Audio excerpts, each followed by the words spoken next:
Gracias. Antes que nada, muy buenas tardes a todos nuestros colegas latinoamericanos. En lo personal, compartiendo esta información que considero importante. Me gustaría comentarles un poco algo que siento que es importante. Para hacer esta presentación estoy tomando diversos puntos de vista. Estoy tomando el punto de vista desde gerente o directivo, dueño de imprenta. Yo empecé esto en un negocio familiar, como hijo, ¿no? Pero con todos los problemas que esto acarrea. Cuando tú eres joven, estás iniciando en esto, vienes con mucha fuerza y tienes que pelear incluso con la familia. Posteriormente, como trabajador de la industria, ahora sí bajo una cadena de mando, como proveedor, con empresas del ramo, atendiendo reclamaciones, y por otro lado como consultor, asesorando empresas. Entonces siento que he visto desde todos los medios a la imprenta típica latinoamericana. No creo que sea muy diferente la imprenta de aquí de México a la imprenta del resto de Latinoamérica. Y bien, creo que para todos ya es conocida la definición de productividad, que básicamente es lo que producimos dividido entre los insumos. Si producimos más con los mismos insumos, se dice que estamos más productivos. O si podemos producir lo mismo reduciendo los insumos, también se dice que estamos siendo más productivos. Y aquí es donde mucha gente siento que se enfoca mal a la productividad, porque al convertir los insumos en términos monetarios, lo que estamos intentando es reducir el costo de los insumos para con esto elevar la productividad. Y bueno, desgraciadamente muchas veces no es el mejor camino, como vamos a ver más adelante, porque al reducir o comprar insumos de una calidad inferior, estamos perjudicando realmente la productividad, como vamos a ver más adelante.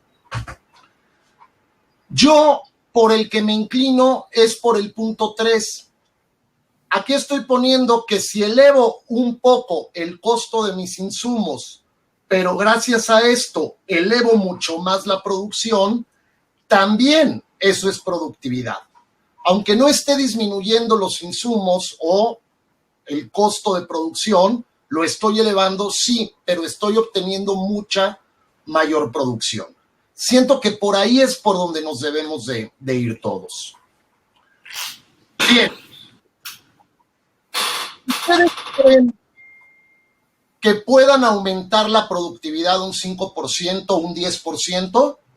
A ver por el chat qué me dicen. ¿Podrían aumentar la productividad un 5, un 10%?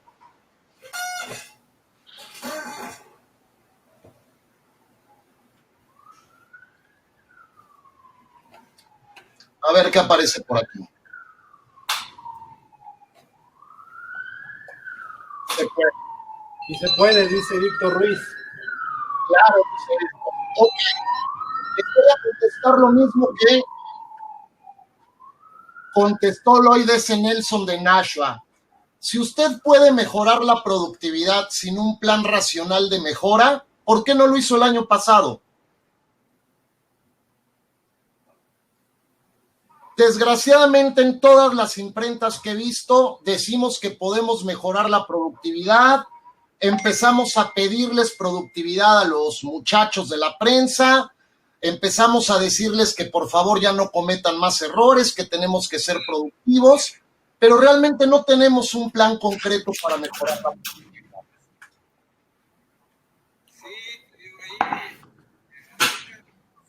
La medición es muy importante. Si no se mide, no se puede controlar. La única forma en la que podemos saber si estamos siendo productivos y estamos eliminando desperdicios, retrabajos, etcétera, es midiendo.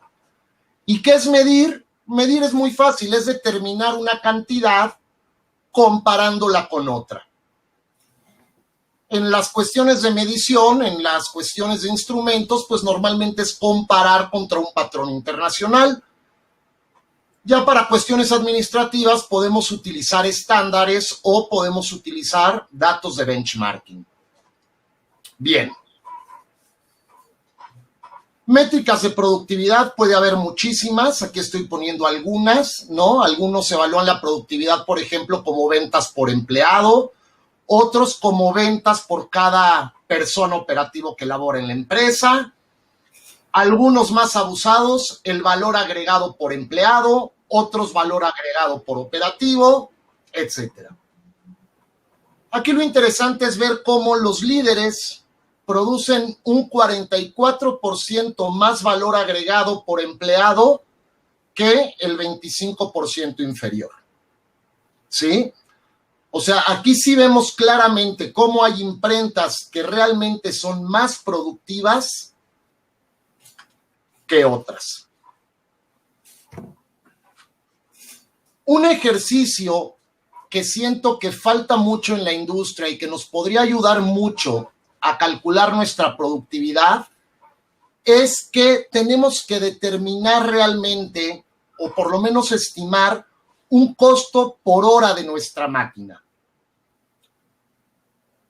Este formato que estamos viendo en la pantalla, no se asusten algunos por los números, está en pesos mexicanos, entonces sí, igual se ven números muy grandes, pero bueno, son pesos mexicanos, donde básicamente considerando el costo del equipo, lo que nos gastamos precisamente en instalarlo, el consumo de electricidad, vamos determinando, por ejemplo, aquí pusimos una depreciación de 10% anual, estamos considerando un valor de renta de nuestro local, y bueno, de esta renta que en teoría nosotros pagaríamos por nuestro local, a esta máquina que ocupa determinados metros cuadrados, ¿con cuánto de esta renta tendría que contribuir la máquina? Igual hay que considerar el seguro, sueldos y salarios, prestaciones, la energía eléctrica. Algo muy importante, vean el punto 10. En el punto 10 estoy considerando un costo de mantenimiento o reparación.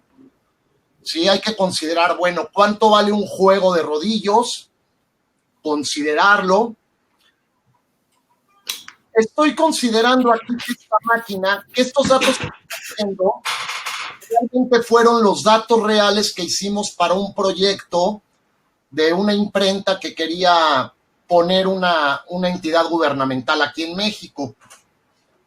Y bueno, de aquí calculamos de aquella, suponiendo que íbamos a trabajar 2 turnos todo el año, 4,032 horas, a una eficiencia del 75%, sabiendo que no podemos ser perfectos, habíamos calculado que recuperar los costos de esta máquina nos costaba 1,296 pesos mexicanos por hora. ¿Sí? Entonces, este es el costo más o menos que nos gastamos por cada hora de la máquina. Esto es muy importante porque ya poniendo un costo por hora a mi máquina, ya puedo calcular cuánto me cuesta tener mi máquina 3 horas parado. O el hecho de que una tinta más económica me retrase 2 horas la producción, ya puedo estimar ese efecto teniendo un costo por hora. Entonces es muy importante tratar de hacer este ejercicio. Si no se tienen muchos datos, por lo menos hacer un estimado y tener por lo menos una idea de cuánto nos cuesta a nosotros esta máquina por hora. Bien. En la industria podemos identificar a grandes rasgos 6 grandes tipos de pérdidas. La primera, averías y fallas de los equipos. Y por ley de Murphy, normalmente esto se da con el trabajo más importante, ¿verdad? Cuando tenemos al cliente o al trabajo más importante, es cuando nos falla la máquina. Otra pérdida que tenemos es el rendimiento bajo. La máquina puede dar determinada velocidad, el CTP nos puede generar determinada cantidad de placas por hora y normalmente estamos trabajándola a un ritmo inferior. La otra grande pérdida son los defectos del proceso. La merma, las hojas que salen malas, las hojas que salen defectuosas, velocidades reducidas, inactividad y paros.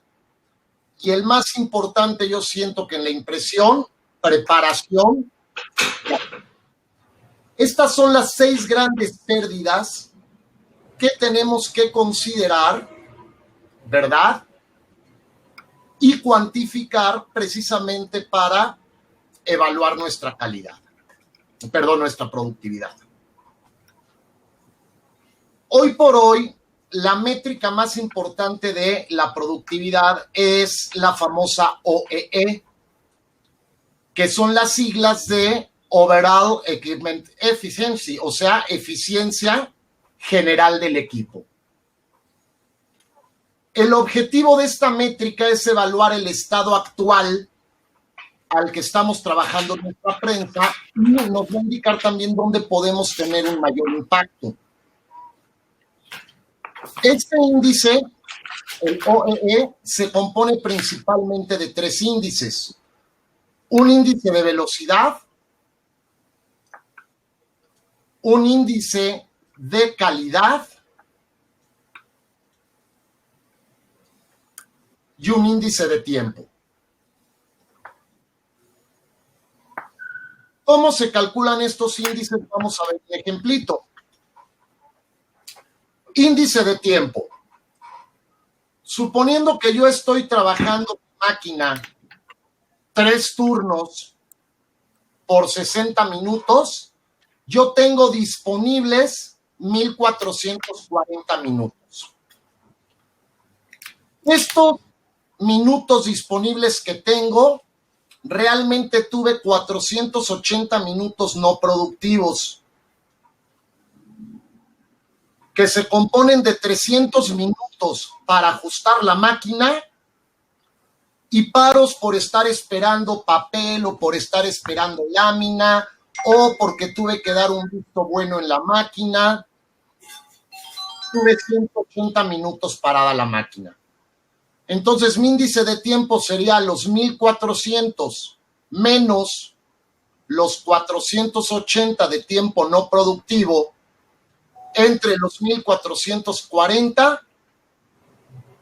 Yo aproveché de este tiempo disponible, aproveché el 66.5%. Fue el tiempo que mi máquina estuvo sacando producto que es vendible para el cliente. Bien. Luego tenemos el índice de velocidad. Este índice de velocidad se debe de considerar la velocidad máxima de diseño de mi máquina. Vamos a suponer que esta velocidad de mi máquina es de 1,500 impresiones por hora. Si yo, porque el papel me da problemas si acelero más la máquina, me empieza a repintar o se me empieza a desprender el recubrimiento, total que la tuve que correr en promedio a 8,100 impresiones por hora. ¿Cómo calculé esto? Muy fácil. ¿Cuántos impresos saqué realmente entre el tiempo productivo? En este ejemplo, 113,400 pliegos entre 14 horas que tuve disponible, la velocidad fue de 8,100. Entonces, 8,100, que fue mi velocidad real, entre 15,000, que es la velocidad máxima de diseño, tuve un índice de velocidad del 54%. Ojo, aquí considero toda la cantidad de pliegos que saqué. Buenos, malos, no importa. ¿Por qué? Porque eso ya se va a considerar en este rubro, en el índice de calidad. En el índice de calidad sí voy a considerar los pliegos buenos, lo que se le puede entregar al cliente, entre los pliegos totales que utilicé. Pliegos buenos 113,400, pliegos utilizados 119,370. Entonces tuve un índice de calidad de 95%. Ahora sí, con estos tres datos los multiplico, yo obtengo un OEE global de 34%. ¿Sí? Ok, aunque el número se ve abajo, espérenme, déjenme callo esto. Bueno, aunque el número se ve abajo, aquí tenemos una tablita con datos precisamente de Heidelberg, donde nos dice en función del tiraje cuáles son valores correctos. ¿Sí? Por ejemplo, las imprentas promedio en tiros de, vamos a poner de 6,000 hojas, están teniendo un OEE del 18%. Entonces, si nosotros calculamos nuestro OEE y estamos por ahí del 18%, 17%, etcétera, bueno, podemos considerar que estamos en el promedio. Las empresas con alta productividad tienen OEEs de alrededor del 40%, ¿no? Ojo, lógicamente aquí va a ser muy difícil ver valores cercanos al 80%, o sea, ni se espera, pero realmente el hecho de que podamos comparar nuestro OEE con esto ya nos puede dar una muy buena idea de qué tan bien estamos. Entonces sí les recomendaría a todos que trataran de sacar números y trataran de compararse para ver qué tan bien estamos en este menester. Eso nos va a dar una idea de qué tan buenos o qué tan malos somos. Pero ahora viene lo bonito. ¿Por qué no mejoramos? Ojo, y esto no lo he sacado de libros, no lo he sacado de ningún lado más que de mi experiencia profesional.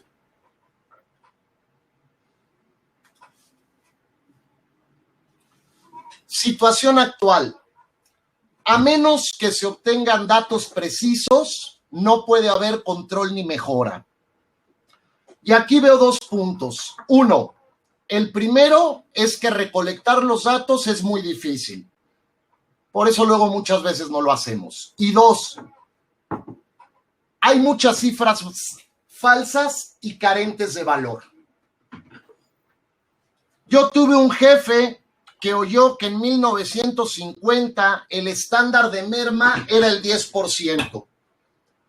Y entonces él daba 10% de merma, no más, no menos.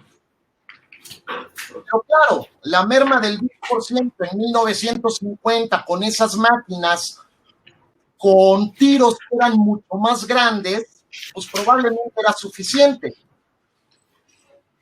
Con la situación actual, con tiros muy cortos, etcétera, pues muchas veces esa merma de 10% pues resulta insuficiente.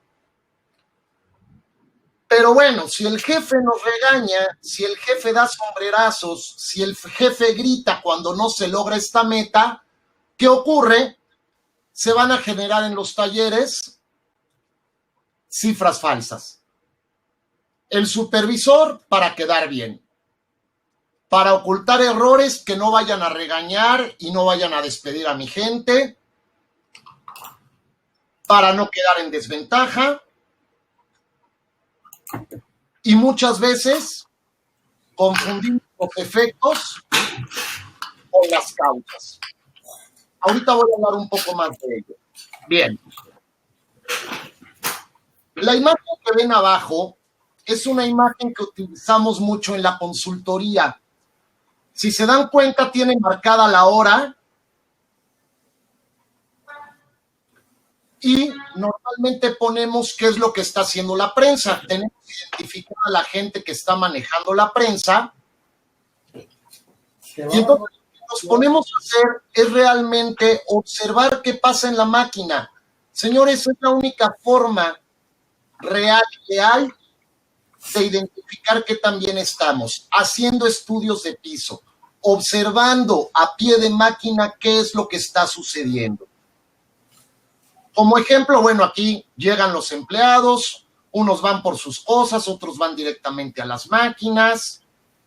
A las 7:05 ya se encuentran las 3 máquinas trabajando normalmente, el supervisor llega a las 7:07, un empleado le informa al supervisor, en fin, empiezas a obtener todos los datos de la prensa, ¿verdad?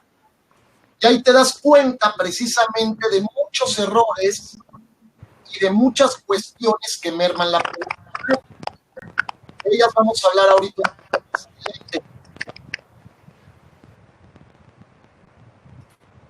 Ok. Potencial de mejora.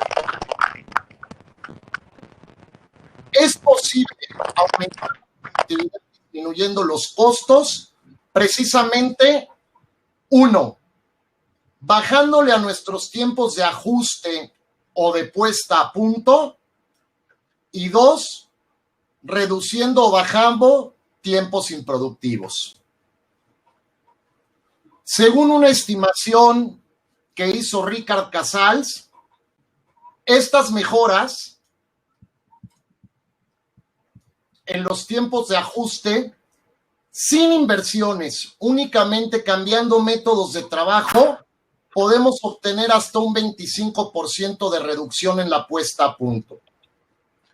Automatizando, como vamos a ver, que es de lo que va a hablar Rainer, podríamos obtener otra mejora del 25%. Esto es, podríamos reducir hasta en un 50% nuestros tiempos de ajuste.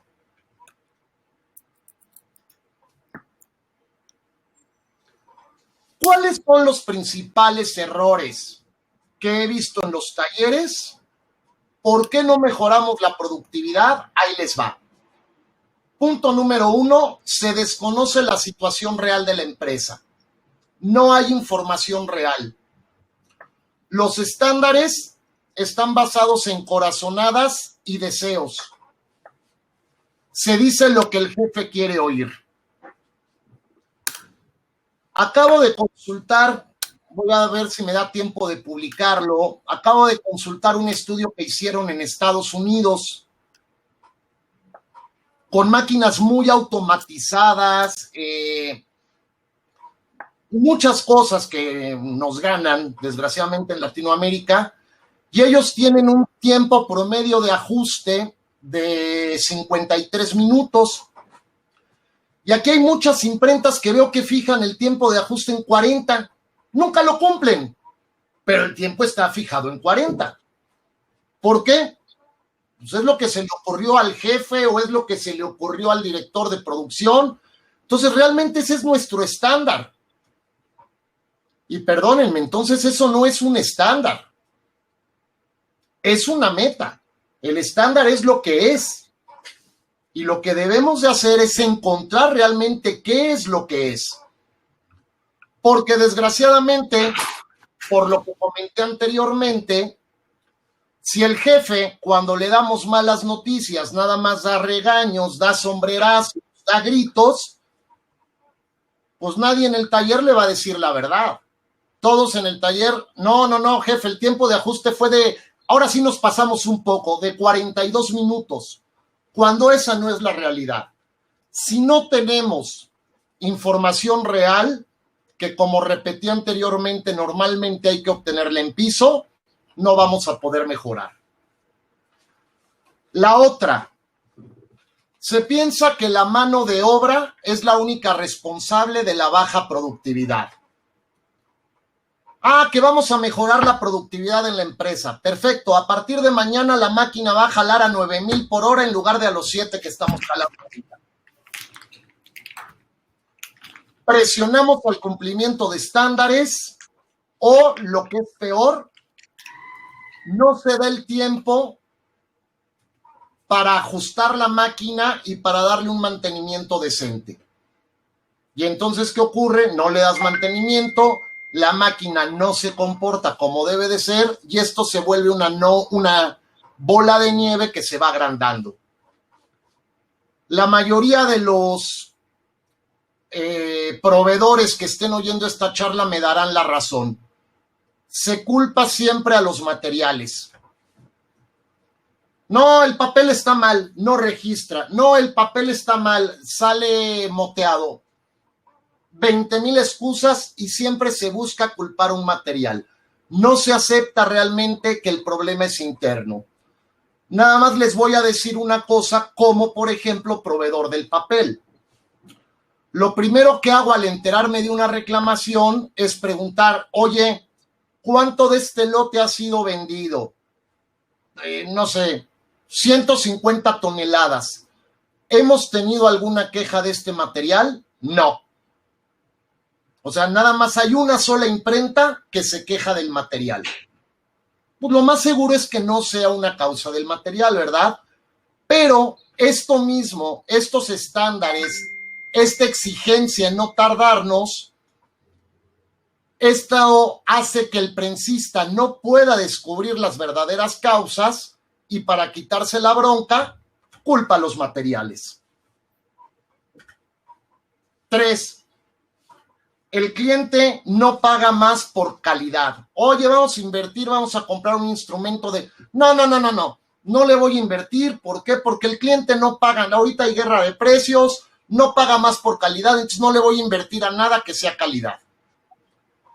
Bueno, nada más que el cliente, y créanme, yo he visto muchas empresas que se han visto en graves problemas económicos por un rechazo grande que tengan de algún cliente. Y no saben la cantidad de juicios que he participado por lo mismo. Si el cliente detecta algo que no es de su agrado, simple y sencillamente no te paga. Y demándame. El punto 4, creo que es de los principales también. Se busca reducir costos erróneamente. Comprar insumos de lo más barato. Los rodillos de la máquina, no hombre, no, los originales están muy caros. No, cómprate de aquellos que vende Juan en 2 pesos. Se optimiza lo local sin considerar el prejuicio que causa a la empresa. No invertimos en lo importante, instrumentos de medición, mantenimiento, capacitación. Acabo de hacer un examen a diversos prensistas, un examen muy básico de unidades de medición. Ellos tienen que saber de centésimas de milímetro, milésimas de pulgada para poder ajustar bien las funciones de la máquina. Señores, más del 50% de los prensistas no entienden de metrología. ¿De quién es la culpa? ¿Del prensista? No, perdónenme, en mi punto de vista del que lo contrató. Para no ir más lejos, estábamos teniendo muchos problemas porque estoy asesorando ahorita una papelera y teníamos problemas con que las hojas, el tamaño de las hojas que estábamos hojeando estaba fuera de especificación.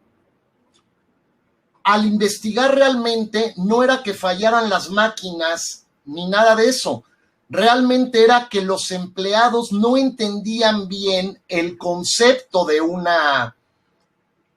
precisamente el concepto de tolerancias, que era una tolerancia aceptable, que era un +-1.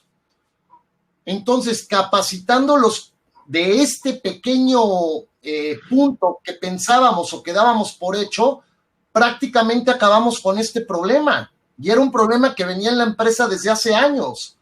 Pero nadie se tomó el tiempo de hacerle una pequeña evaluación al personal. Todo el mundo daba por hecho que sabían esto. Carecemos de una estandarización adecuada. No podemos predecir los resultados de forma metódica, organizada e industrializada. Cada prensista ajusta la máquina de forma diferente. El punto 6 también lo considero crítico. Exceso de confianza, falta de prevención. Señores, o más bien dicho, empecé en esto de la asesoría por ahí en 2003. En todos estos años no he visto en un solo taller de todos los que vivo que un prensista mida las placas o que un prensista mida las mantillas para ver que tengan el calibre correcto. No saben la cantidad de problemas que he visto precisamente aquí en México al estar pegados a Estados Unidos. Mucho del material que no cumple con las especificaciones de allá lo mandan para acá. Ay, véndeselo a los mexicanos, total. Ellos no miden. Y es material que tiene o que está descalibrado, que genera problemas y que hay que identificarlo después de haber desperdiciado 100,000 hojas. ¿Por qué? Porque nadie tuvo el pequeño detalle de medirlo antes de instalarlo, antes de meter la placa. Para un minuto tardas en medir esto.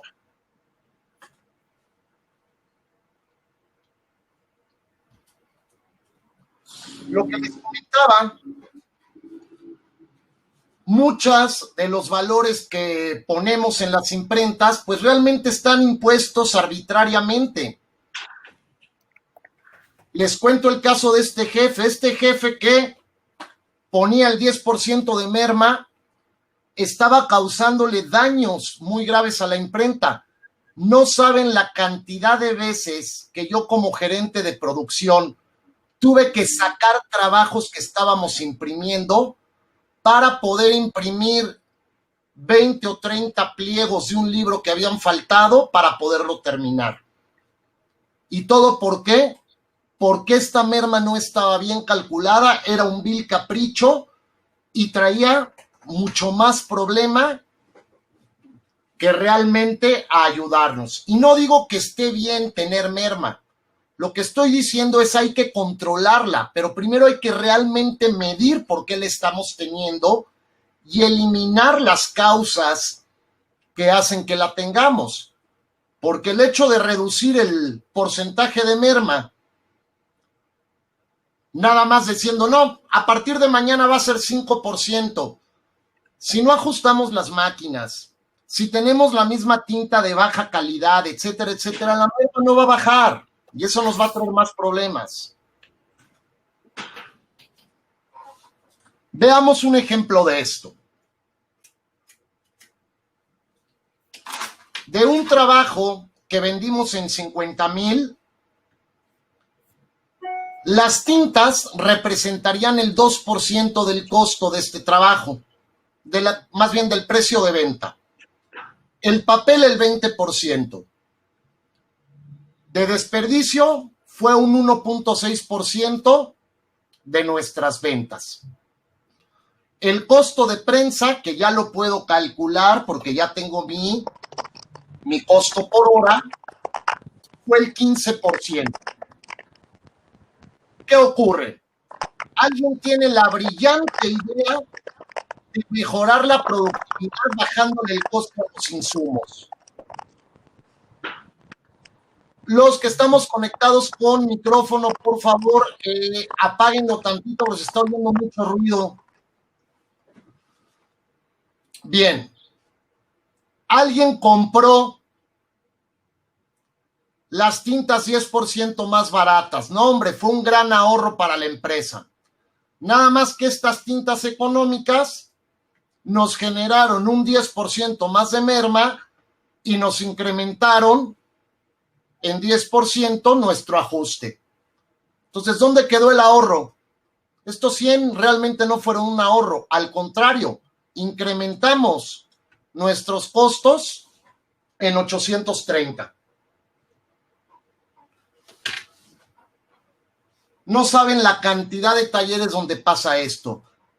Algo donde realmente dices, es que no lo puedo creer, es que a un insumo que representa tan poco del costo de ventas como la tinta, realmente estén buscando ahorrar comprando tintas baratas, que pone en riesgo toda la producción. Una tinta que no te seque, que haga que se te repinte o se te repise todo el trabajo, por favor, señores, ahí no hay que buscar los ahorros.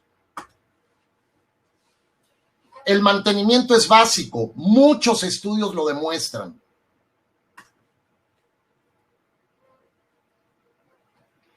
En un estudio que hizo Botcher, donde primero se le pidió a un taller que ellos ajustaran la prensa como creían que debía de ser, precisamente midieron cuánta electricidad consumió, cuánta tinta se consumió, etcétera, etcétera.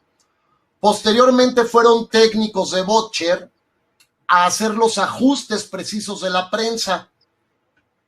Aquí tenemos los resultados. Una prensa bien ajustadita, 59% menos electricidad, 27% ahorro en tinta, 15% ahorro en la solución de la fuente y lo más importante, una mejora considerable en la calidad de impresión.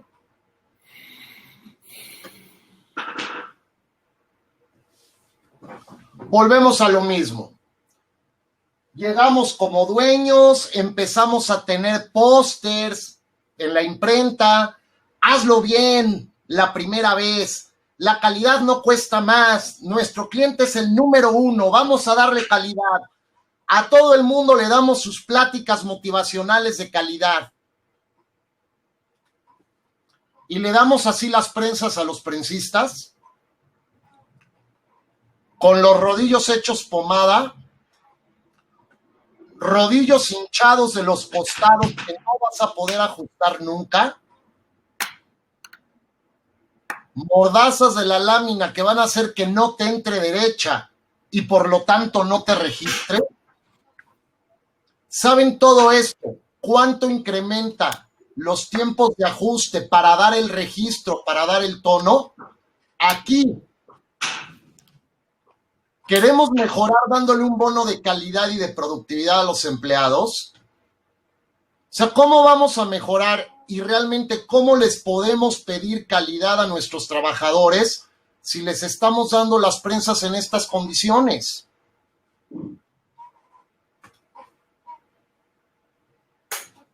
Aquí es muy importante el hilo del papel.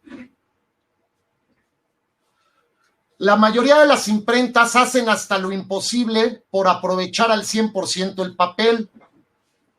Sin embargo, en muchas ocasiones conviene desperdiciar un poco de papel con el objetivo de optimizar el sistema. ¿Qué debemos de considerar en el papel? El hilo o la fibra de papel.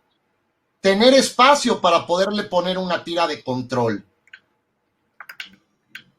Considerar que necesitamos dejar unas pestañas para ayudar a la encuadernadora y esto de prevenir el latigueo que ahorita vamos a ver.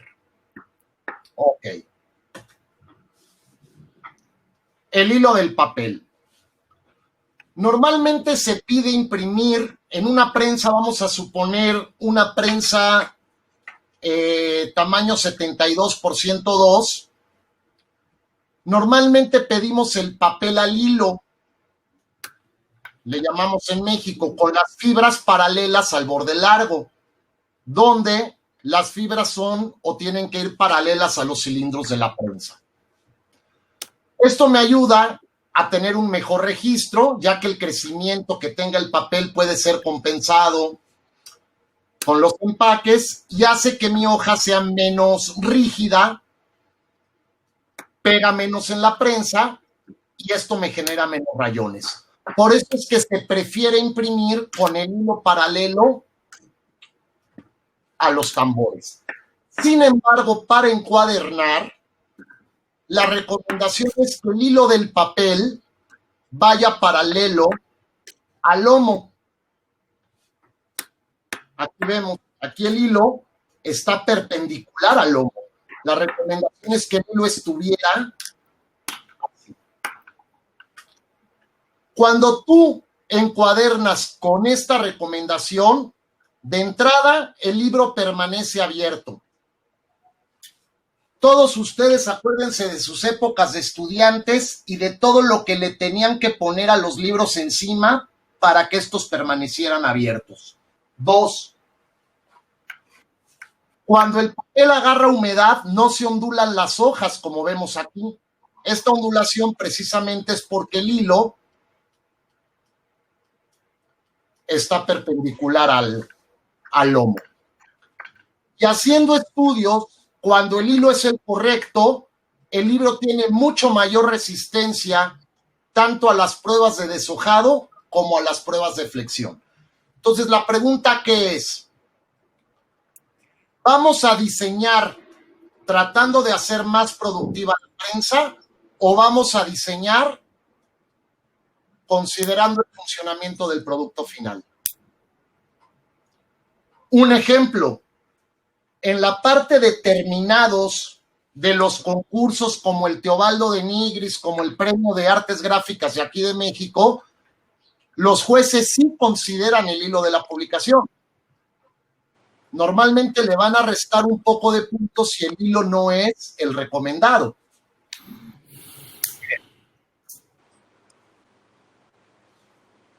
Lo que les comentaba del latigazo es prácticamente que cuando tenemos un impreso con plastas negras, como vemos aquí, precisamente la hoja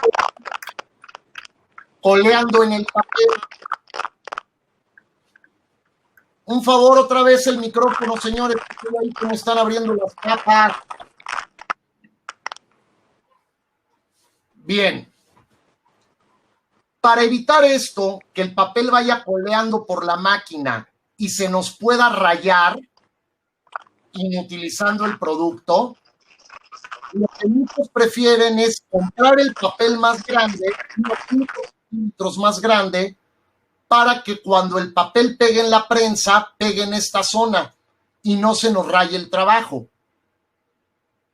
Entonces, si bien estoy desperdiciando 5 centímetros de papel, estoy evitando el problema de las hojas rayadas.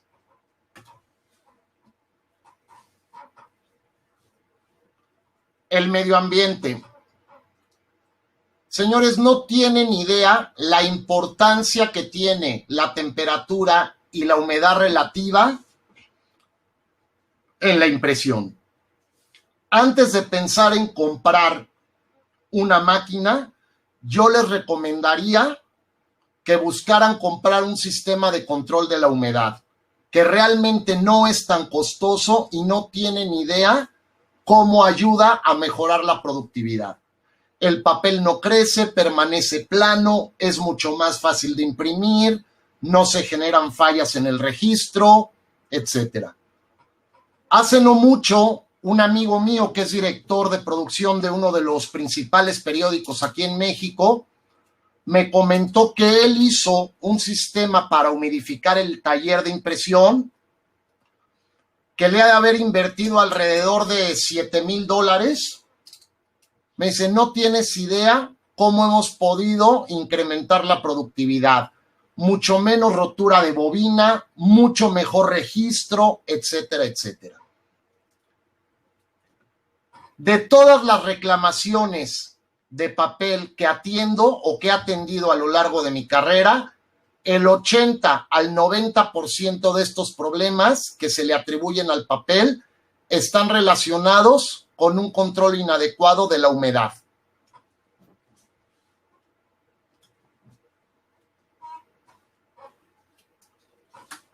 La tinta en una prensa offset está diseñada para que su viscosidad sea la ideal cuando esta tinta se encuentra entre 23 y 25 grados centígrados en el tintero.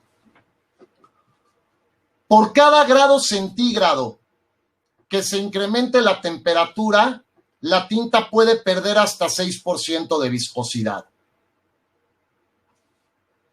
Constantemente entro a talleres aquí en México donde el taller fácilmente está a 32 o 33 grados centígrados. La tinta está muy aguada, absorbe más agua, por lo que va a dar problemas de secado, problemas de velo. Al estar la tinta muy aguada, muy líquida, se genera mucha ganancia de punto, que me va a traer problemas de variación de color. Va a haber una transferencia dispareja de tinta que me va a dar moteado. Recomendación: aprovechando que la mayoría de todos ustedes ahorita compraron un termómetro infrarrojo para andar midiendo la temperatura de los colaboradores, utilicen ese mismo termómetro para medir la temperatura en las unidades de entintado de las máquinas y vean a qué temperatura está trabajando la tinta. Heidelberg recomienda que la tinta esté aproximadamente a 28 grados en la batería. Si la están trabajando a mucho más temperatura, esa puede ser una fuente de problemas de impresión. La estandarización.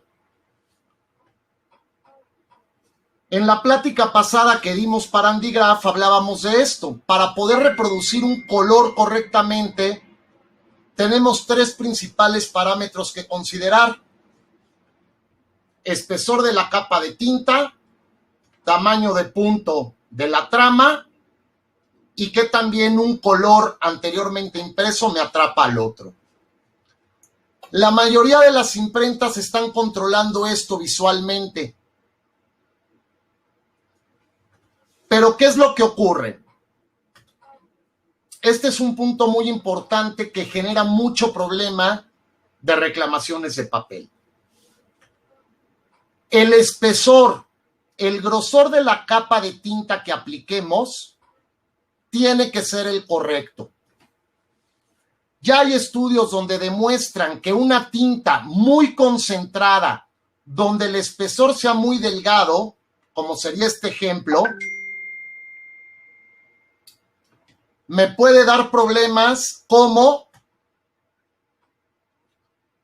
al llevar muy poca capa de tinta,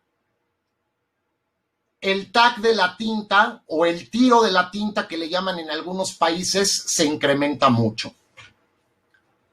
Al incrementarse el tag de tu tinta te va a dar problemas de desprendimiento, de recubrimiento, se te va a empezar a acumular polvo de papel en las mantillas, tarde que temprano vas a tener que lavar, vas a tener mucho desperdicio. Y esta tinta también demasiado pegajosa me va a generar problemas de registro. Estoy estirando demasiado al papel en la prensa y me va a dar problemas de registro. Por eso no se deben de tener espesores de tinta bajos. Por otro lado, espesores de tinta muy altos, llevar más tinta de la recomendada me va a dar incremento de valor tonal o ganancia de punto elevada, me va a dar problemas de doble punto, me va a dar problemas de slur o de deslizamiento, o lo más importante, me va a dar retraso en el secado.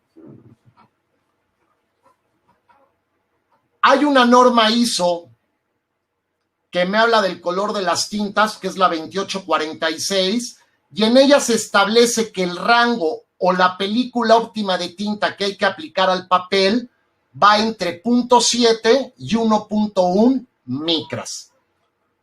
Esto hay que corroborarlo con un laboratorio, pero se supone que una tinta de calidad, una buena tinta, te va a dar el color correcto en este rango. Pero ¿qué es lo que ocurre en la mayoría de los talleres? Vean este ejemplo. Esta es mi imagen original, mi prueba de color o mi impreso anterior, que lo voy a poner en un papel cuché o en un papel recubierto, pero de no muy alta calidad. Pero al dueño se le ocurrió, para presumir y dar una calidad muy alta, meterle un lineaje muy alto, muy elevado, 200 líneas por pulgada. A mayor lineaje va a haber más ganancia de punto. Esa es una ley en la impresión. Este exceso de ganancia de punto va a hacer que el impreso se vea así. se ve más oscuro, pérdida de detalle. Ojo, estoy llevando la cantidad correcta de tinta, mi densidad es la correcta, mi espesor de capa de tinta es la correcta, pero la ganancia de punto, que no estoy compensando porque ni siquiera la he identificado, me está dando que haya diferencia entre mi visto bueno y mi impresión. El 95% de los prensistas, ¿qué van a hacer? Van a bajarle a la tinta, van a reducir la cantidad de tinta que están aplicando al impreso para tratar de igualar los colores.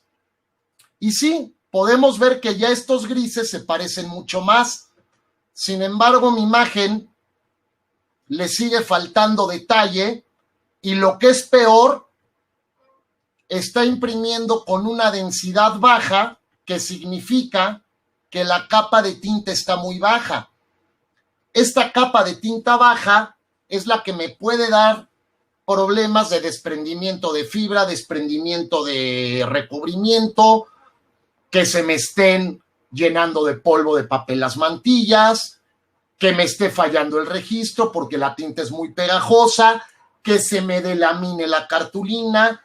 Entonces, ese problema van a ir y se van a quejar con el fabricante del papel, pero realmente el papel no era el causante del problema. El problema fue que el TAC se incrementó por llevar un bajo espesor de la tinta como consecuencia de una ganancia de punto muy alta, porque al dueño se le ocurrió dar un lineaje muy alto que no va de acuerdo con el papel. Entonces, el primer punto que debemos estandarizar es qué lineajes les vamos a dar a nuestros trabajos para optimizar el sistema.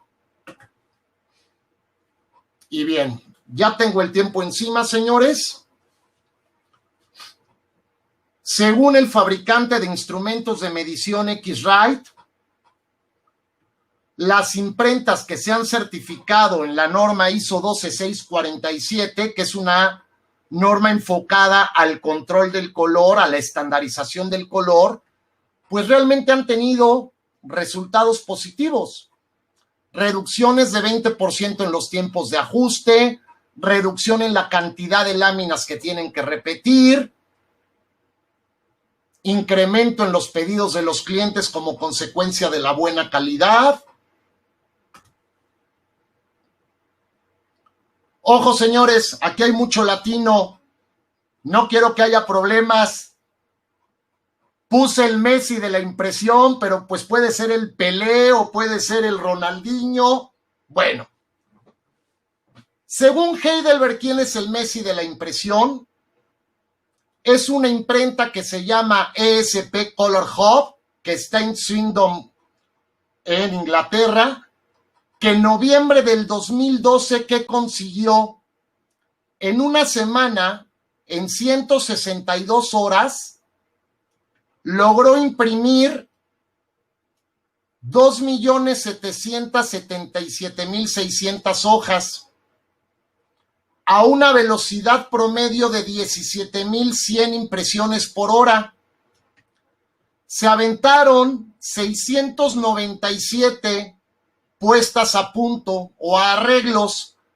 Cada arreglo en promedio tardó poco menos de 4 minutos. El tiro promedio era de 4,000 impresiones. Impresionante, sí, muy impresionante. Pero ojo, para lograr estos grados de productividad, tuvieron que tener una estrategia. Primero, no venden de chile, de dulce, de manteca. Tienen estandarizados tamaños, formatos y tipos de papel. La prensa tiene un mantenimiento excelente, está en condiciones óptimas. Están optimizando lo global. Y ahí sí, le compraron todos los aditamentos habidos y por haber a la prensa. Unidad de barnizado, ¿para qué? Para evitar los tiempos de secado. Prácticamente con tu barniz acrílico consigues que el impreso recién impreso prácticamente lo puedas utilizar. Tiene espectrofotómetro interno que te permite corregir tus tinteros, tiene sistema autoplate, etcétera, etcétera, etcétera. Entonces, la productividad, claro que se puede lograr. Pero para lograr estos niveles de productividad no hay que dar ni poner metas tarugas, ni dar gritos y sombrerazos. Hay que tener una estrategia y hay que tener un plan.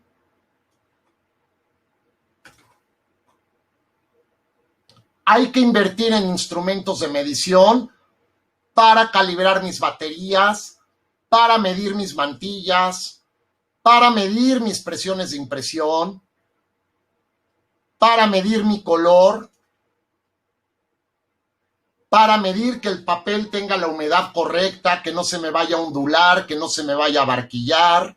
Hay que invertirle. Olviden eso de que la calidad es gratuita, no es cierto, la calidad cuesta, pero a la larga te va a traer muchos ahorros. Conclusiones.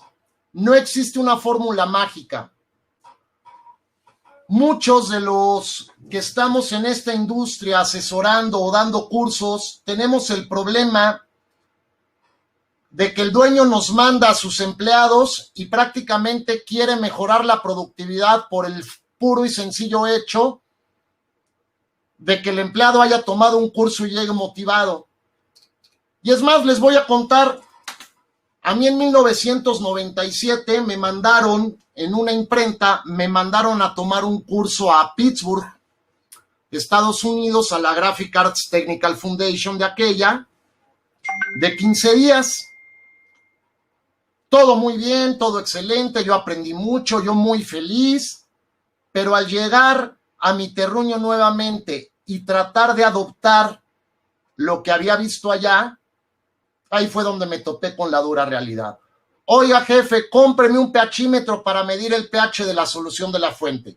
No, no hay dinero, eso nada más se hace en Estados Unidos. Aquí tú dedícate a que la máquina esté imprimiendo, no pidas eso. Entonces, lo único que logramos cuando mandamos a nuestros empleados a capacitar y lo que aprenden no los ayudamos a que lo implementen, lo único que estamos logrando es tener empleados que van a estar muy desmotivados y que realmente van a pensar que pues no tiene chiste colaborar. ¿Por qué? Pues porque realmente la dirección no ayuda. Repito lo que vimos. Mejorar la productividad requiere un plan. Hay que invertirle tiempo, dinero y esfuerzo. Si usted puede mejorar la productividad sin un plan de mejora, ¿por qué no lo hizo el año pasado? Señores, les agradezco muchísimo su tiempo. Me fui un poco rápido porque era mucha información. Y por favor anoten sus dudas por si tienen alguna pregunta. Al final las respondemos todas. Muchas gracias de mi parte y los dejo con mi colega Rainer.